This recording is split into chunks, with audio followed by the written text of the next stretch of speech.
Most of you know the ascetic, pious man, King Von. The man who killed 100,000 people and had another 100,000 killed and wrote songs about all his crimes. And then met the exact end that was expected of him. He took a business class flight from which he would never return. But many of you haven't heard of his mentor and role model.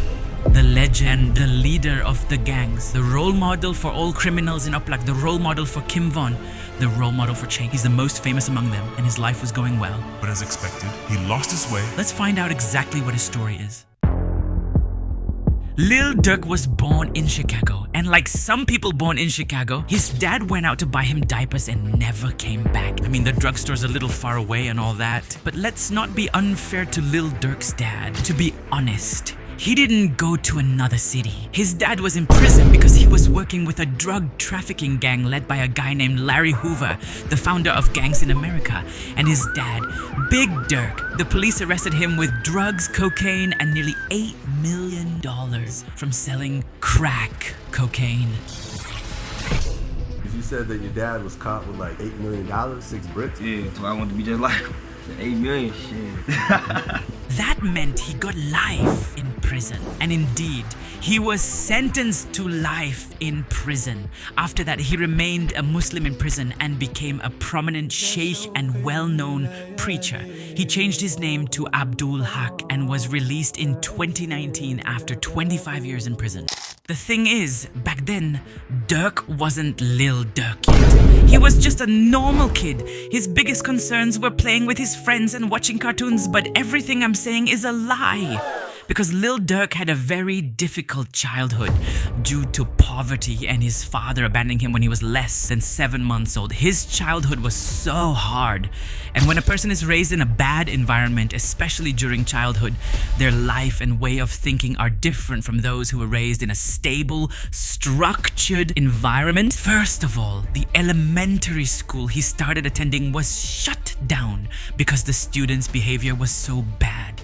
Imagine a public elementary school being shut down because the students were little devils. And all of this took place in the Englewood neighborhood, the most dangerous neighborhood in Chicago. So when his mother saw all these crimes and misfortunes, she decided to move them to a much safer and much better place. Akiasam, what's this much safer place?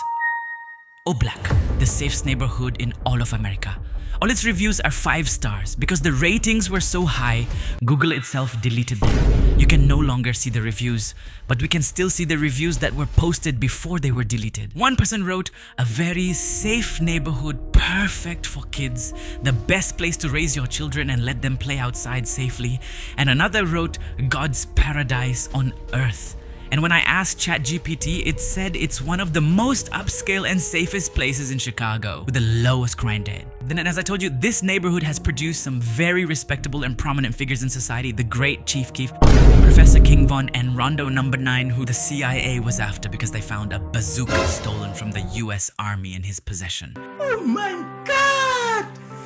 Wow! Then, at age 17, Lil Durk fathered his first child with his high school girlfriend. He said, "I have to drop out of school and get a job so my son can grow up in a better environment than this." So he decided to join the Black Decibel gang. Just one day after joining, he got arrested because they caught him with a Glock 19.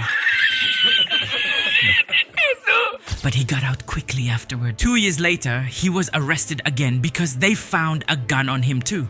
When he got out after his second stint in prison, he said, "That's it. I'm staying on the straight and narrow so I don't ruin my life and so I can raise my son right." Just kidding, because he was arrested 19 more times after that. That guy really kept his word. What?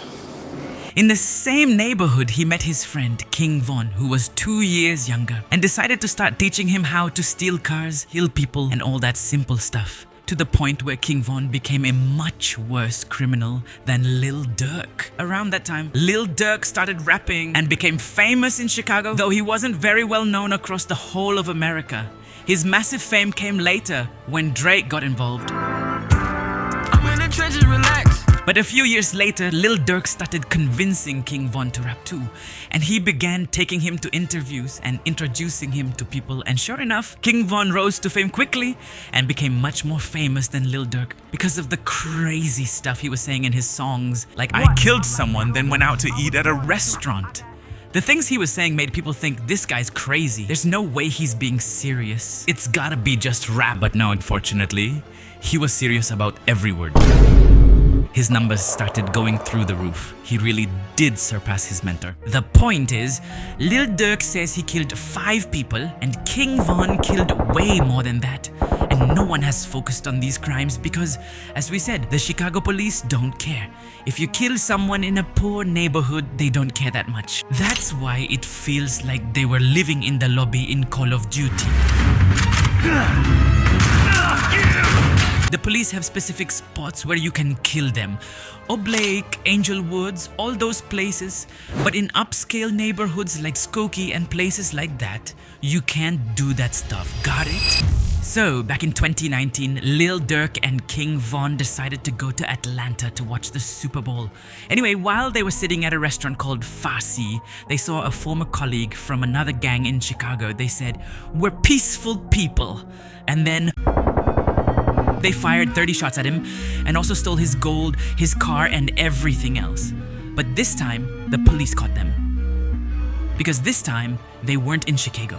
They ended up in court, but after spending some time in jail on attempted murder charges, they managed to get out because the police didn't have enough evidence. Also, since they had money, they hired some really top-notch lawyers. But this case has actually boosted their fame because, as I told you, people want to see what this mentally deranged killer is like, the one who insults the police in every song.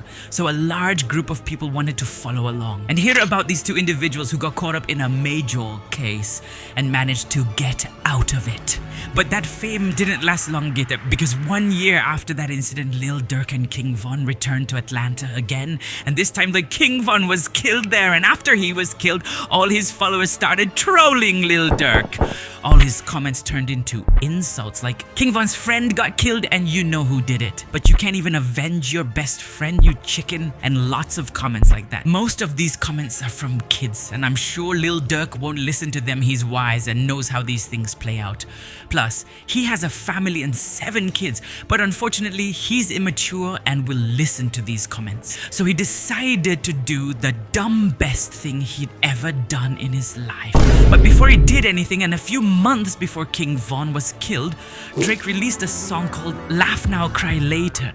Drake is known for the fact that whenever he collaborates with someone, that person instantly becomes world famous. The first artist Drake helped catapult to fame was The Weeknd, followed by Migos, Lil Baby, and even the British artist Dave. It is well known that anyone who collaborates on a song with Drake instantly blows up. The point is, Lil Durk collaborated with Drake on this track and immediately achieved global stardom. And when you reach that level of global fame, all eyes are on you. So Lil Durk is no longer just that up-and-coming rapper from Chicago whom the police didn't pay much attention to. He has become a global star. So if you do anything now, the police won't let it slide.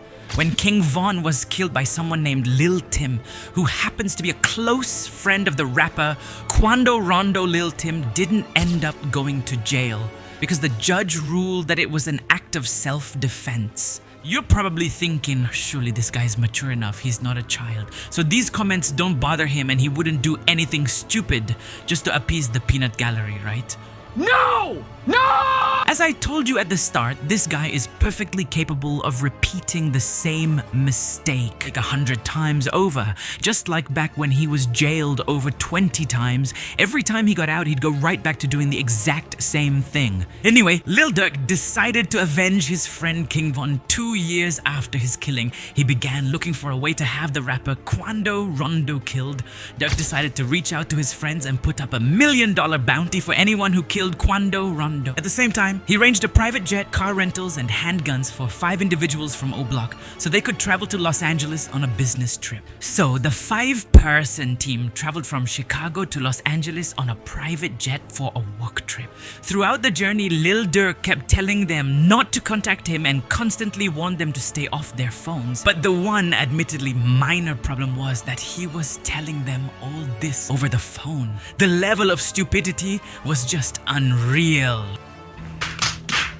Anyway, they decided to rent 2 cars in Los Angeles and started watching Quando Rondo's stories and live streams to figure out exactly where he was. Once they located him, they tailed his car for hours across Los Angeles. Throughout that time, Quando Rondo paid them no mind, as he didn't expect anything to happen involving Lil Durk, especially since 2 years had already passed. Yet it was also foolish of him. He should have remained vigilant, because even after so much time, Lil Durk could have returned at any moment to kill him or any of his friends. Anyway, on the afternoon of the second day, Quando Rondo's car stopped at a gas station. Durk's associates decided this was the perfect spot to carry out their attack. They got out of their vehicle armed with automatic weapons and fired 20 rounds at the car.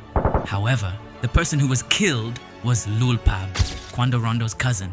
In other words, Durk's actual target didn't die. A video subsequently surfaced showing Lil Tim screaming after seeing his cousin killed.